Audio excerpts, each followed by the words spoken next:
दुई दिनिया मत्स्य और प्राणी संपद मेला अनुष्ठित।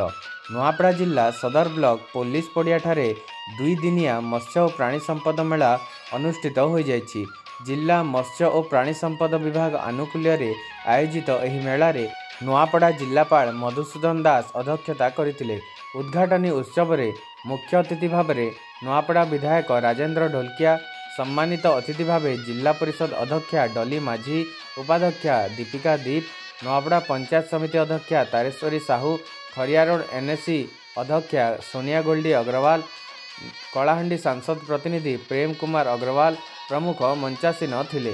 सर्वप्रथम गोरु पूजन और दीप प्रज्वलन करा जाई सभा आरंभ होइतिला।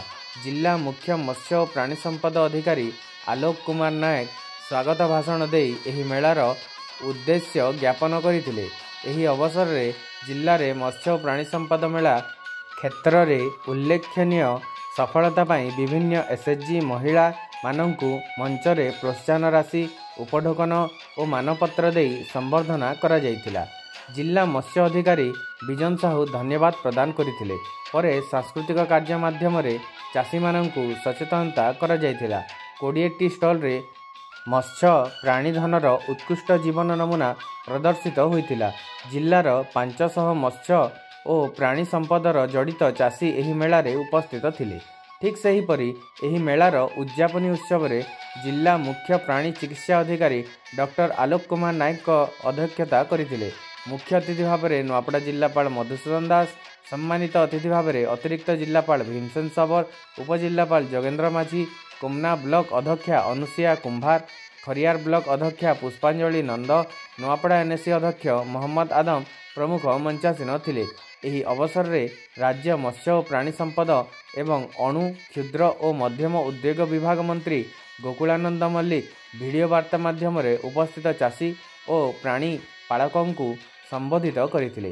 नेशनल विद्यालय और कस्तूरबा बालिका विद्यालयर छात्री माने सुंदर संबलपुरी और ओडिसी नृत्य परिवेषण करथिले। एवं प्राणी संपद मेला जो 2 दिन धरी नुआपड़ा रे अनुष्ठित होउची तार मुख्य लक्ष्य और आभिमुख्य होउची सचेतनता। सरकारी योजना जहाँ आसी तार केमि सफल रूपायन चाषी भाई मान पाखे पहुँचब से व्यवस्था करें एवं से आम किसी सफल चाषी को उदाहरण स्वरूप संबर्धित करूँ जो माने प्राणी एवं मत्स्य पालन से आगधाड़ी चाषी अच्छा आम जिले समर्थित करूँ।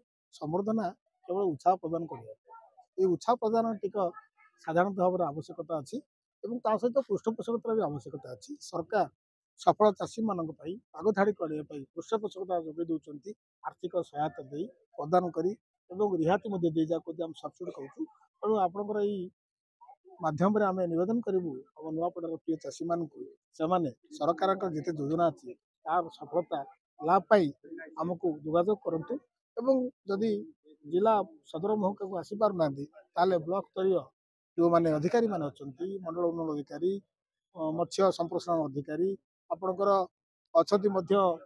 आपणकर प्राणी जो प्राणी स्तरीय जो डाक्तर अच्छा आमर प्राणी चिकित्सक जो अच्छा सहित जोगाजोग करेंगे एवं आम वार्ता रखुचु जे सरकारी योजना को जमी लोक पाखे पहुँचे ये योजना द्वारा से व्यवस्था आम करूँ से जिते संवेदनशील प्रशासन जोगे हम प्रशासन तरफ आम चेष्टा करूँ आमर चेष्टा बलवत्तर रहे। आज आपने देखुं मत्स्य प्राणी संपद मेला नुआपड़ा आम 2024 मसीहार आरंभ कर 2 दिन धरी चलो। ये जो टाइप मेला गत वर्ष आम आरंभ करे जो विभाग मंत्री और सचिव आग्रह जो या एक स्वतंत्र मेला भाव पालन करुचे कहीं मत्स्य प्राणी संपदर जो अभिवृद्धि हार कि जो आम जीडीपी को यार जो कंट्रीब्यूशन ये तो स्वतंत्र आप देखिए भारतर अर्थ माने परिसंख्यान को अनुसरण कले यदि एग्रीकल्चर ग्रोथ 4% हिसाब से हो फिशरी और एनिमल रिसोर्स डेवलपमेंट जो उत्पादन अच्छी 7% हिसाब से हो।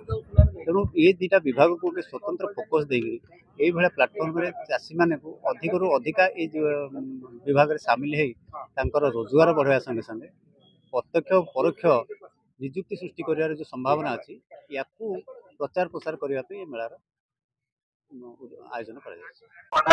ଆଜି ଆମ ଜିଲ୍ଲାରେ ପାଣି ଏବଂ ମତ୍ସ୍ୟ ସମ୍ପଦ ଉପରେ ବହୁତ ସୁନ୍ଦର ମେଳା ଆୟୋଜିତ ହୋଇଛି। ଆମର ଯେନ୍ ମତ୍ସ୍ୟ ଚାଷୀ ପଶୁପାଳକ ପ୍ରାଣୀପାଳକ ମାନଙ୍କୁ ବହୁତ ସୁନ୍ଦର ନୂଆ ଟେକ୍ନିକରେ କିପରି ସେମାନେ ଚାଷ କରିପାରିବେ, କିପରି ଲାଭବିତ ହୋଇପାରିବେ, ସେଥିପାଇଁ ଏବେ ବହୁତ ଆଲୋଚନା ମଧ୍ୟ ଅଛି ଆଉ ସେମାନେ ନିଜ ମତାମତ ମଧ୍ୟ ଦେଇପାରିବେ। ଜିଲ୍ଲା ପ୍ରଶାସନ ବହୁତ ସୁନ୍ଦର ପଦକ୍ଷେପ କି କିପରି ଆମ ଅଞ୍ଚଳର ଚାଷୀମାନେ ବହୁତ ଭଲ ଭାବରେ ଆତ୍ମନିର୍ଭର ହୋଇପାରିବେ। ତେଣୁ ମୁଁ ଜିଲ୍ଲା ପ୍ରଶାସନକୁ ବହୁତ ଧନ୍ୟବାଦ ଦେଉଛି। For more updates, please subscribe to our channel and press the bell icon.